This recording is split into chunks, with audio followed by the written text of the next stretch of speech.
Good evening and welcome to Charlton TV. Well, it certainly was a day to forget up at Lincoln on Saturday, wasn't it? We certainly have to start doing the business on the pitch, but why not start tonight here at the Valley against Accrington Stanley? Lots coming up pre-match, where we will speak exclusively, as always, to manager Nigel Atkins. We'll also chat to striker Jayden Stockley, who returns to the starting lineup. We'll look at where things went wrong at the weekend. And away from the football, we speak to Kent T20's blast-winning coach and Charlton fan, Matt Walker. The legend that is Alan Curbishley is here in the Charlton TV studio, presented by DNEL Limited, and we are absolutely delighted to say, joining us both, is this man.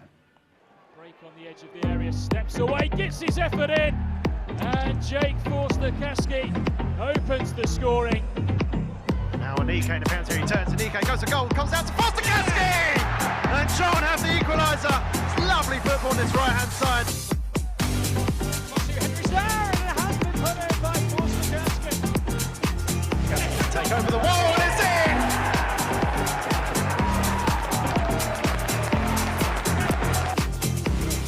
Keep it alive. It's Forster-Caskey. Oh, what a goal!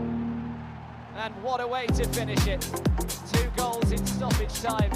It's Jake Forster-Caskey again. Yes, it is a very warm welcome indeed to Jake Forster-Caskey. Jake, how are you? I bet that seems a long time ago now, even though it wasn't that long ago, watching all those goals you scored. Yeah, it was quite nice to see myself playing. Obviously, it's been a while, and you know, I've had my struggles, but hopefully, I'm coming towards the end of them now. Yeah, it's what, nearly 6 months since you got injured. How is the rehab coming along? Yeah, I've done all the tough part, obviously the weights and everything like that. I'm on the grass, so obviously this is the easier part when you're outside and you've got your boots on and playing football. Yeah, how much are you missing playing? The team is certainly missing you at the moment.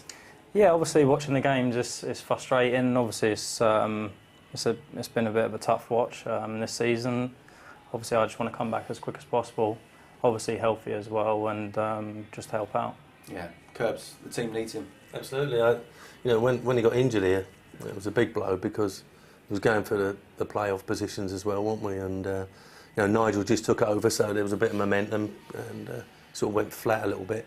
And you know, we all realised that he was out of contract, and you know, we were sort of talking about that. And obviously, the club done the right thing, and given him the opportunity now to get himself fit without rushing it, and making sure he's right when he comes back.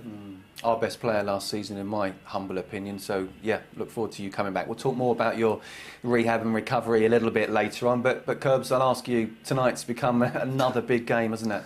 Of course it has, you know, and it's a must-win game. We've got to start putting some results together, and massive game at the weekend, we can't even think about that, you know, away at Sunderland. This is the first one, and then, you know, a couple of home games coming up after that. So, yeah, let's see if we can put 3 or 4 results together, because that's what we need to get out of this bottom 3 or 4 and start looking upwards. And it starts tonight. Remember, it's not a Saturday 3 p.m. kickoff, so you're not coming to the game here at the Valley. Please try and watch us on Charlton TV. Watch the whole game, just £10 it is. There's a lot to talk about, whatever happens. Let's get straight to it though, shall we? Let's get cracking and hear from Nigel Atkins, who I spoke to a little bit earlier pitchside. Nigel, thanks for joining me. I mean, it's a decent start on Saturday, but we eventually fell to a late defeat. What conclusions have you drawn from the game, watching it back? Yeah, as you rightly said, we did start the game very, very well. We'd worked on it through the course of the week. We knew if we could get Elliot Lee just playing off the striker, Josh Davidson in this case, we could probably get between the lines. Because they were very expansive, though he wanted to play out, and we thought we could go and counter-attack on them. And we did a lot of work on that through the course of the week. And in the first 20 minutes, we had 3 great opportunities that were presented. But unfortunately, Elliot's gone off ill, so that changed the dynamic a little bit. And I've put Charlie Kirk in there again to try and be that creative player to maybe just get between the lines and feed the players with Corey Blackett-Taylor on one side and Lico on the other and Josh Davidson. But it just didn't quite work, and in the end we didn't get the result we were after, but we got ourselves ready for this one. Is Ellie okay, and can you talk us through tonight's lineup? got to make a couple of changes. Elliot's not going to be with us tonight, but he did a bit of training yesterday. For me, he should be great for the weekend, all being well. But make a couple of changes. It's going to be a real end-to-end. I think it's going to be an exciting game tonight. I know John's team, we've done them before. The ball, it'll be end-to-end. It'll be like a game of basketball at times. So we've got to make sure we can run, we can land on second balls, and we can compete. But then when we've got the ball, maybe can we go and counter-attack well? So I've just changed it a little bit. I don't want to make too many changes, but I've looked at it where we've kept the same goalkeeper, same back four. Just changed the midfield a little bit, where Alex Gilby will now be joined with Sean Clare and Albie Morgan. And up top we're going to have a front three of Jayden Stockley down the middle with Curry Blackett-Taylor and Jonathan Lico. So hopefully we've got the energy to deal with the way the game's probably going to go through the course of the evening, and the goal threats up front. When we look at the front three, and Sean Clare and Alex Gilby in particular, they've got goals in them. So there's a front five there that could really give problems to the opposition. And I'd like to think Albie Morgan might have a starting role tonight. We all hope that. In terms of the performances throughout the season, there's been 20 minutes here, 30 minutes there, 60 minutes here. How do you put those 90 minutes together, and what have you said to the guys? Yeah, that's the frustrating bit, because we've had good spells. You know, ultimately we're always going to be judged on the results that we get, and they haven't been as well as we need them to be. But we have had, when we analyse and look back, good spells, 20 minutes, half hour, 40 minutes. You've got to score in them periods of time to get the game put to bed. And we've conceded, poor goals from my point of view when we look back on it. But for me, I keep saying there's probably 120 restarts in a game. What do I mean from that? It's a goal kick, it's a throw-in, it's a free kick, it's a corner. And basically, when you've got possession of the ball, can we put it where we've got to put it? And just play that next 20 seconds. Just play that next bit in front of you. So yes, we've got to play a game over 100 minutes when you count extra time. And the 90 minutes plus the extra time out of the half. But can you just play from that restart, forget what the scoreline is there, just concentrate and just play that next 20 seconds and just play what's in front of you. And if you can add all these little things up on a consistent basis, we'll probably get ourselves a better chance to win. And that's probably where you're talking about consistency.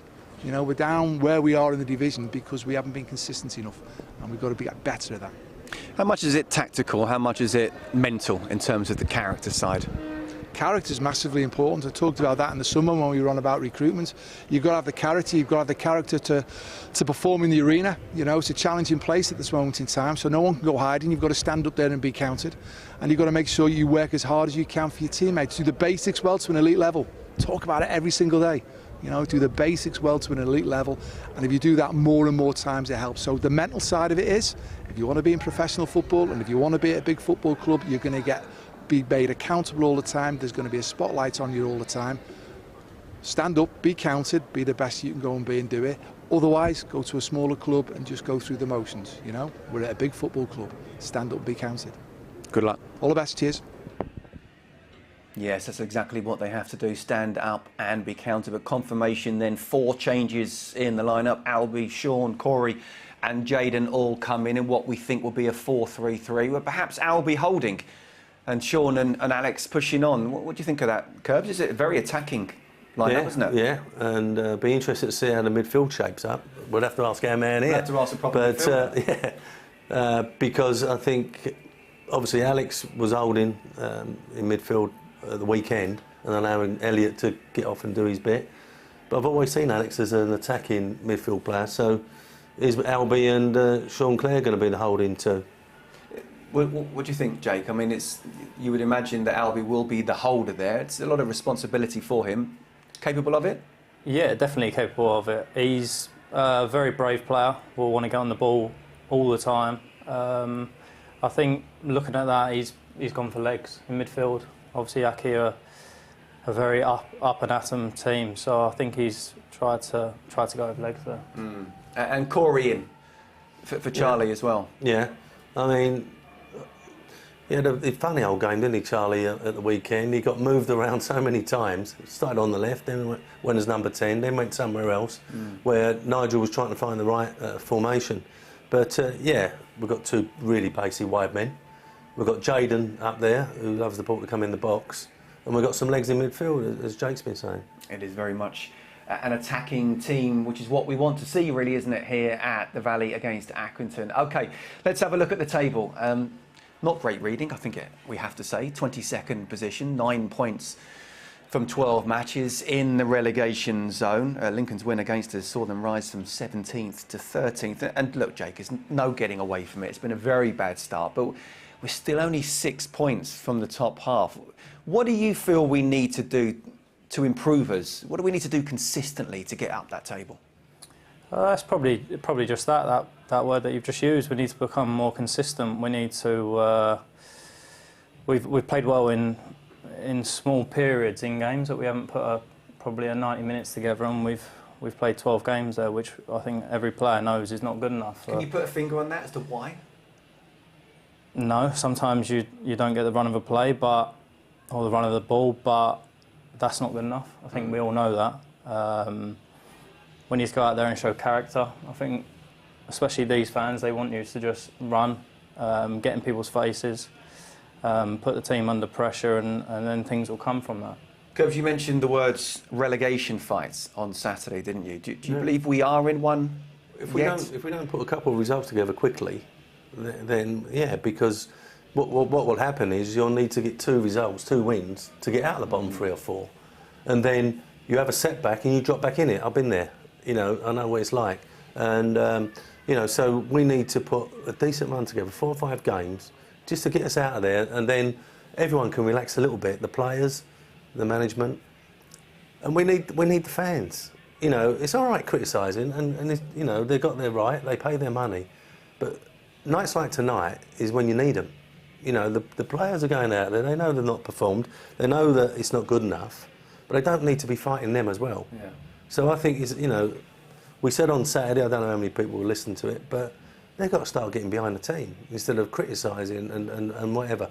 Because they know, I don't think we've seen one game where the boys have packed up. You know, they've put their lot in, we haven't got the results, but no one's sort of like ducked out of it. So it's about time the fans start getting behind them, and let's see if we can turn this around. I'm ever the optimist, so let's look at the top half, shall we? I still believe we can get into that top 6. I mean, the top 5 all won on Saturday. Plymouth and Wycombe still occupied a top 2. Bit of a gap between the 5th and the rest. Jake, look, we're still only 10 points off the playoffs, but we will have to climb 16 places. Is top 6 still talked about amongst the lads? No, to be honest. And I mean, not in the short-term goals. Do you think it's possible? It's about putting performances together, and it's about winning the next game at the moment. I think we need to do the basics better. When things aren't going right, it's just about making football as simple as possible. But at the moment, I think it's about the next game and trying to get a good win, and it would be nice if we'd done that tonight at home. We're certainly looking forward to that tonight. There is a full League One programme this evening. Let's have a look at the fixture list, shall we? That's just coming up. Sunderland, who we play on Saturday, go to Crewe. 2 of what you would call the underperformers in the league, as well as ourselves, Portsmouth and Ipswich, go head-to-head at Fratton Park. The second-place Wycombe, they travel to Rotherham, who are 5th. And leaders Plymouth entertain Bolton. And Curbs, interestingly, Bolton manager Ian Evatt labelled his team as the best in League One in the run-up to the weekend's games, and they got done 4-0 at home to Wigan. Have you got caught out yourself by bigging the team up? Yeah, I bigged them up, and I bigged Wigan up as well, because they performed really well here, didn't they? And looking at their squads, but you know what? You look at that fixture list, and you look at the league table. At the moment, really, take perhaps Plymouth out of it, of flying. Everyone can beat everyone. You know, you're getting topsy-turvy results. But what Jake was saying there, let's just look to this next game, which is great, and let's hope we get the result tonight. But we need to get 3 or 4. And then I think you'll see the performances, or you'll see the players, what they can do when they're playing with a bit of confidence. We need to get that confidence back, and the only way you can do that is by winning a couple of games. OK, more on tonight's game shortly. Let's go to club news now, shall we? And start, as ever, with our home games, and tickets for our next 3 home league matches against Doncaster, Rotherham and Plymouth are now on sale. Adult tickets for all 3 fixtures start at just £18 each. Under 11s tickets for the Donny game are priced at just £1 each. And we'll have more on our annual Bring Your Kids for a Quid game in a few minutes' time. On the subject of ticketing, I'm also delighted to confirm that the club have partnered with Blue Light Tickets to give some of the nation's key workers the chance to redeem free tickets to games here at the Valley throughout this campaign. For more information, please go to cafc.co.uk. Well, streaming news now, and a reminder that you can watch tonight's game live on Charlton TV anywhere in the world. That includes the UK and Ireland. So if you're watching us on social media and haven't purchased your match pass yet, then get it now, please. Available on cafc.co.uk for just a tenner. Looking ahead to Saturday when we travel to Sunderland, international fans can purchase a live streaming pass for that game now. Saturday's game is only available to live stream outside of the UK and Ireland as per EFL broadcasting rules, but all fans can watch our pre-show live on social media. Stevie Brown will be in the studio with Curbs and myself. You won't get a word in edgeways, Curbs. Nor will you either. He'll answer his own questions. The club announced last week that it has reduced the price of its popular Valley Express coach service. Valley Express offers supporters transport to and from Charlton from dozens of pick-up points across Kent and Sussex, and the new structure sees tickets priced at just £10. To book your spot on the Valley Express, please head to booking.cafc.co.uk. FA Cup now, and the draw for the first round took place on Sunday, and we have been drawn at home to either Haventon Waterlooville or Torquay United, and the two clubs will contest a final qualifying round replay tomorrow night. Our first round tie will take place on the weekend of Saturday, November the 6th, and full ticketing details will be released in due course. Finally, Charlton's under-18s have been drawn away to Worthing in the first round of the FA Youth Cup. The tie must be played before November the 6th, and fans are reminded they can support the academy by joining Valley Gold. Right, as mentioned a couple of minutes ago, it's our annual Bring Your Kids for a Quid match on October the 30th when we play Doncaster Rovers. Club captain Jason Pearce and young fan Lola recently went head-to-head in a higher or lower than £1 challenge, and here's a little teaser. Hi, it's Jason Pearce here. Ahead of our game against Doncaster Rovers, Kids for a Quid, me and Lola are going to guess these items in this bag if they're higher or lower than £1.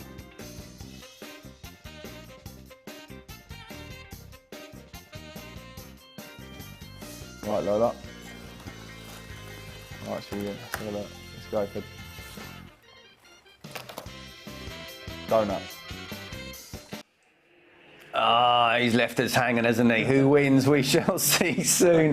The video will be released in full on the club's social media channels in the next week, and once it's out, then there will be an opportunity for fans to win prizes. Jake, do you think Piercy will go easy on Lola, or will he want to win no matter who he comes up against? If he does the same as training, he'll want to win. So, Will he eat the donuts? no, he's very strict like that. That'll be for Brownie. He'll answer them, probably, yeah. Remember, all under-11s tickets for our match against Doncaster are priced at just £1 each, and you can get yours by heading to booking.cafc.co.uk. OK, Kent Cricket Club lifted the T20 Blast Trophy last month, and I'm even more delighted to say that their head coach, Matt Walker, is a Charlton fan, and Charlotte Richardson caught up with him pitchside a little earlier. Matt, it's an absolute pleasure to have you here at the Valley with us. You haven't come empty-handed. You brought a little bit of silverware in tow. You must be on cloud nine following the victory in the T20 final blast. Yeah, it's been a weird sort of few weeks really. The celebrations and the sort of I suppose the relief of actually getting over the line finally and winning some silverware. It's been a long time, 14 years since we last won a trophy. That trophy back in 2007. So I think everyone's thrilled. It's, you know, the season's long finished now, but we're still enjoying it and it's still sinking in. Well, let's enjoy it a little bit longer. Take us back to that night under the lights at Edgbaston and lifting the trophy. It must have been a really magical moment in your career. It's surreal. I mean, it's funny as a coach. I'm lucky enough to have won it as a player. It's very different because you're in it. You're right in the middle of it. But as a coach, you're on the outside, and you prep and you prepare and you believe you can win it. And this group have been close for a few years. They've been knocking on the door. We've got quarterfinals in this competition for a few years, and we felt this group of players could certainly go on and win something this year.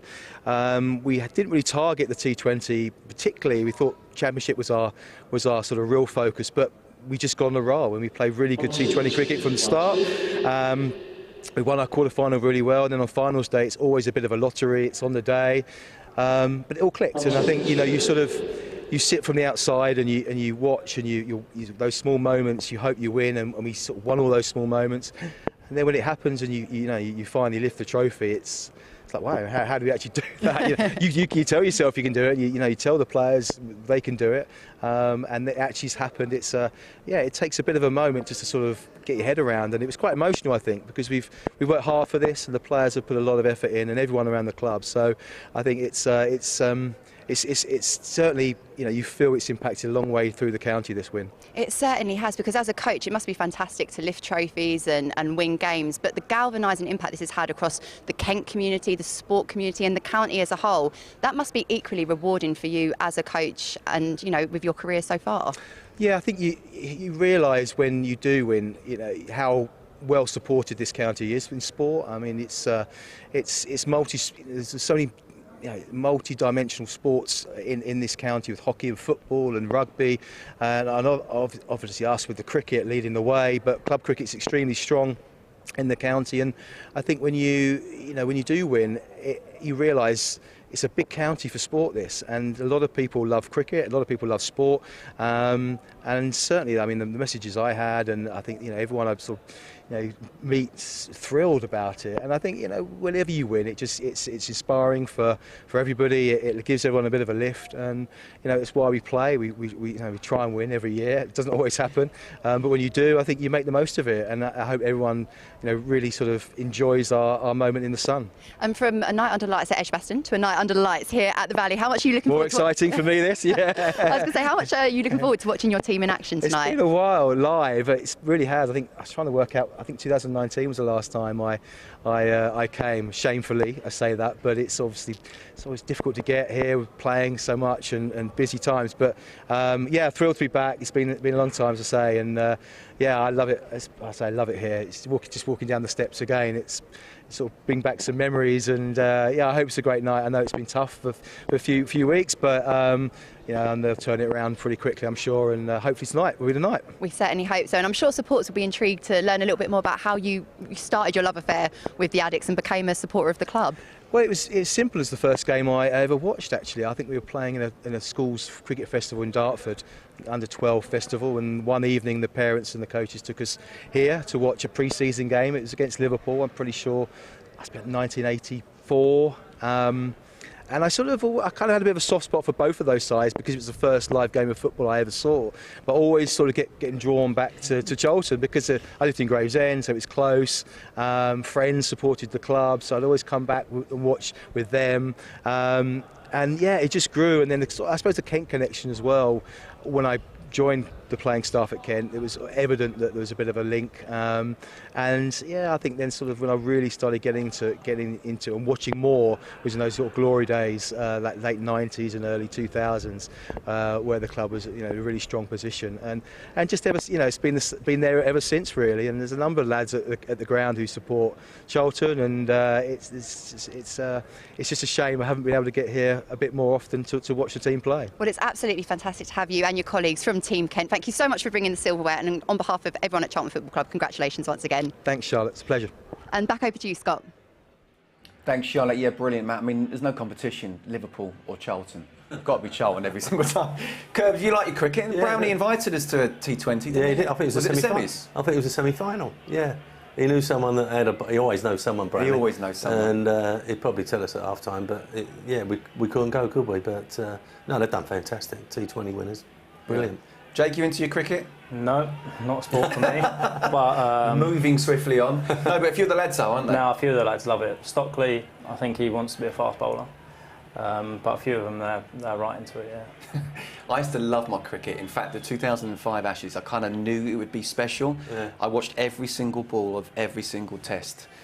But that was pre-kids, when you could actually had a bit of time. Have a day off. Yeah, exactly. Let's move swiftly on, shall we? Let's talk about you, Jake, and your return to fitness as well. When you sustained the injury, you've done your ACL before, hadn't you? So did you know straight away when you went down how serious it was going to be? It was strange because it was so different from the first one. I just got up and walked off. Obviously, as everybody saw, it didn't hurt, but I knew something was serious. But until you have the scan, obviously everybody's telling you to stay positive, but deep down I knew that it was going to be a serious one, yeah. It was so disappointing. I'm sure it was personally, but also everybody connected with Charlton, because we touched on earlier, for me he was our best player last season. He was having a brilliant season, wasn't he? Yeah, and the way you do them sort of injuries, you know, you just like, could we just be jogging? It ain't an impact injury, is it? Everyone seems to think it. You can just be jogging or turning and then it goes. But with the medical people now, and he's been put under no pressure to get himself fit, then he should be coming back stronger. Well, the knee should be stronger. It is almost 6 months, but in the early days, or maybe not even the early days, how tough was it mentally? Yeah, really tough, because obviously I've been through it once, set myself some goals, put everything I had into the season. So I think it was like an accumulation of everything. I think that's what made it mentally tougher for me to sort of accept, and the timing again was terrible, really. But then after a few weeks, you sort of tell yourself you got to get on with it, and you got to get back, and you got to get back stronger, and that's what I have. I've just got my head down, and hopefully people will be happy to see me back. And you know what happened to me? I got injured here. We just won promotion, and I got injured. I had an Achilles up, and Lenny brought 2 midfield players in, because you have to as a manager.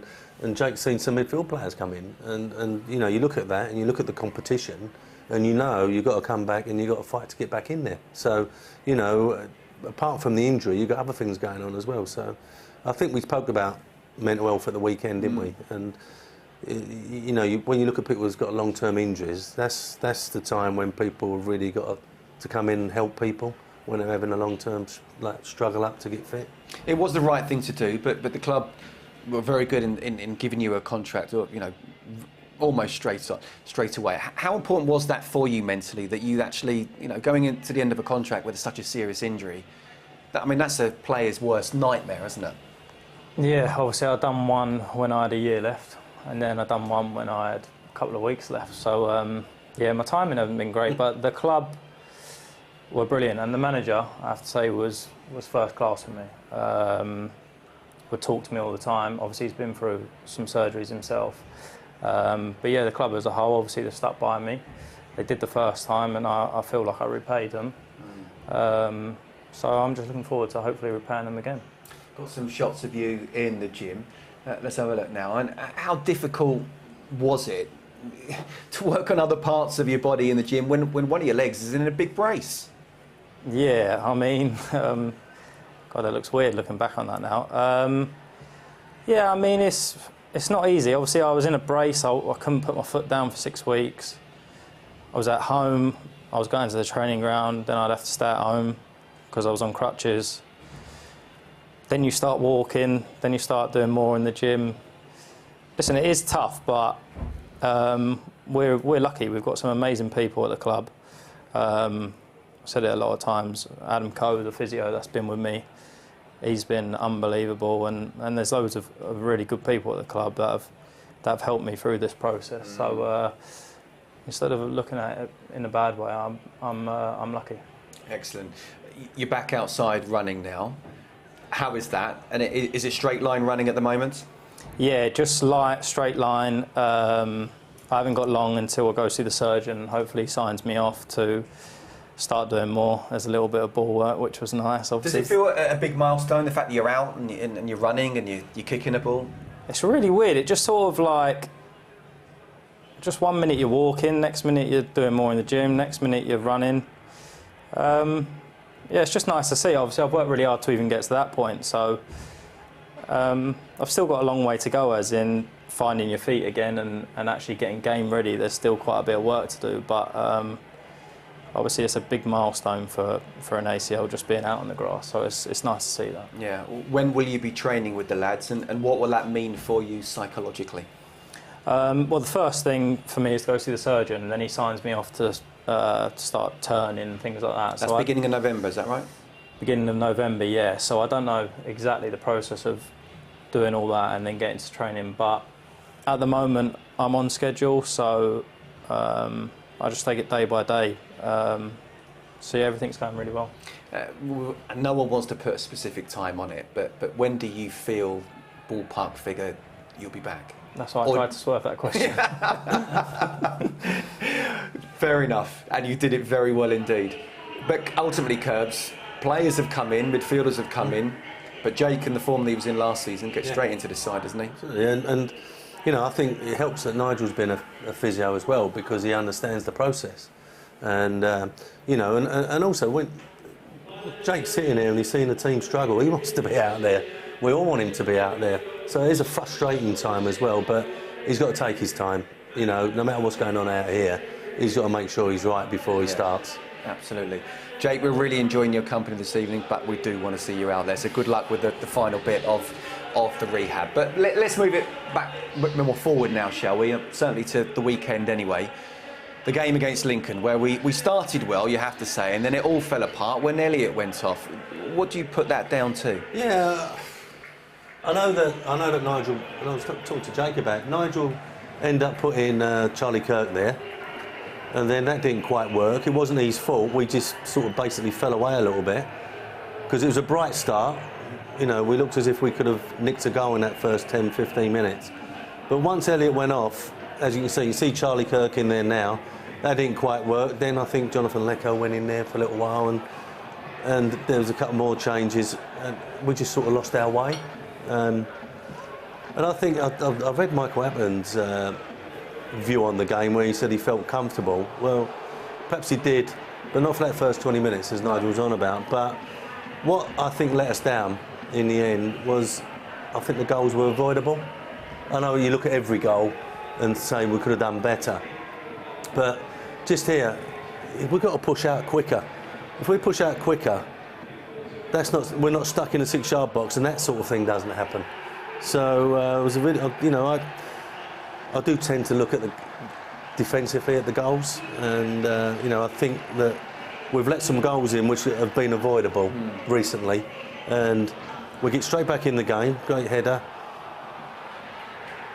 and Lavelle gets his goal, and I think we all thought we was going to go on then and sort of take all 3 points. There have been moments, not just in this match, but in matches throughout the season, where we're thinking we're going to kick on. Second half, we need to step it up, and we haven't. No. And you have to be honest, if we'd have got a draw, we'd have got away with it on Saturday, wouldn't we? Yeah. But this is, once again, I think, look, when the ball goes wide in the end, there's not enough urgency to stop the cross. It's the 92nd minute, so we're still stuck in the 6-yard box. If there's pressure on that ball, the defenders can get out of the 6-yard box, and perhaps the keeper can come for that. So it's all connected, you know. So they're the sort of things I look at anyway. What the lads said since Saturday? I think exactly what Curbs just said there. I think we've got to get to the ball a lot quicker. It's obvious like that. We haven't closed the ball down, and then we're not getting stuck in those situations. But again, like I said before, these fans are easy when you're working hard, when you're closing people down. I think that's all they want to see tonight. Didn't get that on Saturday. We certainly hope to get it tonight. Now look, it was certainly an eventful game for Jayden Stockley. He's back in the side this evening, and I caught up with him a little earlier. Jayden, thanks very much for joining me. It was a disappointing result and performance on Saturday, wasn't it, after back-to-back victories before the international break? How important is it to have a game so soon after? Oh, it's vital for us. I mean, I think both games that we've managed to win this season. There's been an international break that follows and possibly ruined our momentum, but I mean, there's no excuse for the performance on Saturday. It wasn't good enough, as a few of our performances haven't been. It's another chance for us to come out here in front of the home crowd and give them something to go home with, shouting about. I mean, us as players have got to accept responsibility for a lot of that's happening, and that as players you got to take that, and possibly the older boys in the side have to take the brunt of that as well. So something that I have personally, and something that I'm desperate to prove right.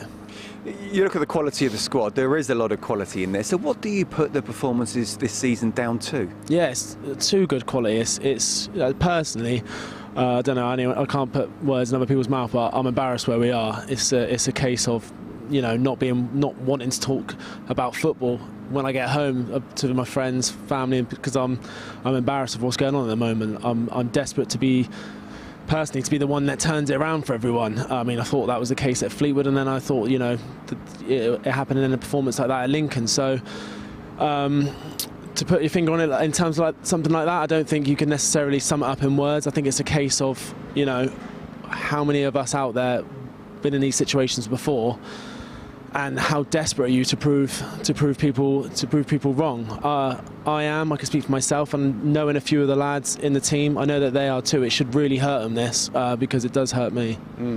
You're the captain, you're a leader. Yeah. It's been an up and down season for you personally. I personally think you've been unlucky to not been playing recently, but how happy are you you're back in the starting 11? Oh, delighted today, because I want to be one of the main performers that go out there and turn it around for us. I can't do that.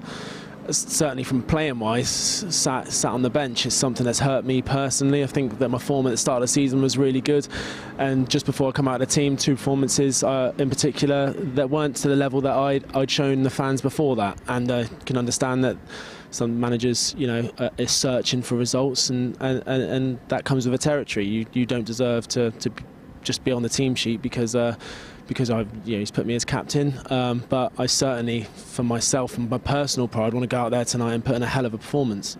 Josh Davison has come in. He's done well. Yeah. He's spoken very highly about you as well. Yeah. As much as you want to play, have you enjoyed helping him and his game? He's come on massively, Josh. Someone who's got so much to his game, so many different attributes as to what I've got, and you know, he's taken his chance. He's scored a couple goals, and he's been a real a thorn in people's side. His energy, his endeavour, he's got so many qualities that, you know, that I can learn from him as well, being a younger lad than me. But ultimately, it needs to result in goals, and it needs to result in performances and wins. Like that's what's going to be the most important thing. You don't want to be scoring in a side that, you know, loses. But last time you played here, you scored 2. Yeah. Feeling confident in front of goal? Yeah, I am confident. I've always been confident in front of goal. You put chances in front of me, I know I'll score them. So it's one of them situations, and just been like I have been every single week. Just I, as a personal and the person I am, want to be the one that changes it. Good luck tonight. Cheers. Thank you. Curbs, you know when you listen to people and they talk of a game, but you're not quite sure if they believe it? He really does, and he really cares as well, doesn't he? Yeah. And I think he's realised the seriousness of the situation. I think all the players have, you know, they're not that naive. The club should not be in the bottom 3 or 4 of this division. But we find ourselves there, and I keep saying it, the only way you're going to get out is by putting some results together. And by having characters and leaders, and he's one of them, isn't he? And it might not be the perfect performance tonight. You know, listen, when you're down there, I was just saying to Jake earlier, when you're down there, if we go 1 up, that's a real mental thing, going 1 up. You know, what do you do? You know, you want the game to end, don't you? You know, you're wishing your life away a little bit because you just want them 3 points. But you've got to carry on playing, and you can't be negative and drop off and invite pressure. So the game's going to go up and down tonight because there is a lot of pressure on us to get the 3 points. But I'm sure if we get the consistent performance from the players we got out on that pitch, we're too good for Accrington. Jake, tell us about Jayden. What's he like to play with on the pitch? What's he like off it? Great lad off it. Wanted to be a bowler. Yeah, he is what he is. He's unbelievable in the air on the pitch. But if you don't give him the ball in the right areas, then it's tough for him. He's not a solo player that's going to go past 3 or 4 players and score a goal. You need to put crosses in the box, and today we need to just simplify the game, get the ball wide, put balls in the box, and he'll get his head on it. Has he been quite unlucky as well? The fact that, you know, he starts off the season well, then players are knocking it long all the time. He's not knocking the ball long to himself. So what can he do? He's the big man up front. It's about getting the balls in the right areas and then putting the ball in, isn't it? Yeah, I think he's taken a little bit of blame. Sometimes the easy ball is just to go forward to him when maybe a tougher ball is on to play shorter. But today he's in the team, but we can't just go front to back too quickly. We need to play through the lines, get the ball wide, cross, and I'm pretty sure today he'll score. We've got to be brave tonight. We've got to pass it to feet, and it's got to stick. You know, even if he's marked, give it to him and let's be confident that we've got the touch, because we have. But if you're not that confident, and as Jake says, you just hit that safety first ball, then the possession's 50-50, 60-40 or whatever. We've got to be brave tonight and push it into people's feet and let them deal with it. Let's remind ourselves of tonight's team, shall we? Jayden, one of 4 changes that Nigel has made since the weekend. Albie Morgan, Sean Clare, Corey Blackett-Taylor, the other 3 as well. And we've got some good bench players to come off if need be. But what are you expecting from them, Curbs, tonight? Well, it looks as if we've got some pace and some legs, especially in midfield. The 3 midfield boys can get around the pitch. And we've got them 2 wide men that on their day are going to cause all sorts of problems. So what I'm saying is can we have that movement? Can we get the ball to feet, especially to the 2 wide men, and see what they can do against this Accrington defence? Because if we get enough decent ball into the box, I'm sure Jayden will be happy with that, and I think Alex Gilby will be trying to get in there as well. So yeah, I think if we it's funny saying this, but I think if we decide to have a race with Accrington, we might win most of them. You like that one, don't you? The one-on-ones and see how they are. No, it's all about pace for me, and we've got a lot of pace in the side tonight. We certainly have. Let's have a look at Accrington's side then, shall we? Tom Coleman's side's never easy to play against, not in a great run of form, but they can make things difficult. Talk about back to front, and they certainly can do that. So we're in for a battle tonight. We'll have to be very good defensively as well as going forward. Not many goals in their team. Top scorer, well, there's 3 of them, just on 3 goals, but what has Nigel said about them, Jake? They're a hard team to play against. They're obviously hard working. I think what they lack technically, they make up in work rate. Yeah, they go back to front quickly. They work hard. They make the game sort of horrible. So we need to do almost the opposite: get the ball down. It's a massive pitch, like Curb just said. Get the ball to our wingers, and hopefully it can create problems. We touched on him earlier, but how big a responsibility is Albie Morgan's position that he could well be that one holder, where obviously he's going to be asking for the 2 central midfielders to help out as well, but they are going to bomb on. At times he might be left on his own. Yeah, I think he needs to switch on defensively. Obviously, when we haven't got the ball and in transition, it's going to be interesting to see how he deals with that, because he's played quite a lot of the games in the number 10, so it's a bit different for him, but he's very brave, he's very good on the ball, and hopefully he can have a good game tonight. What's key for you, Curbs? The confidence factor, and we need to impose ourselves on Accrington, and the only way you do that is keeping possession. That's what I'm saying. Pass it to people's feet, let them deal with it. Let's be confident they can, and if we get a majority of the possession, we will then get in good positions in the final third. Here we go then, big night here at the Valley. It's Charlton Athletic against Accrington. Stanley, let's get to our commentary team. Terry Smith, Greg Stubley and Stevie Brown. Thank you, Scott. Thank you, Jake. Thank you, Alan. And good to have you here this evening, and alongside me, Stevie Brown. Steve, look, I've always been loathed and always will be loathed to when the phrase must-win game comes out the cupboard, and I'm not going to say it tonight either, but this is a huge one, isn't it? Yeah, we've said that already about 4 times this year, Terry, haven't we? To be brutally honest, yeah, I think it's an absolute must-win. We've got a very tough game on Saturday.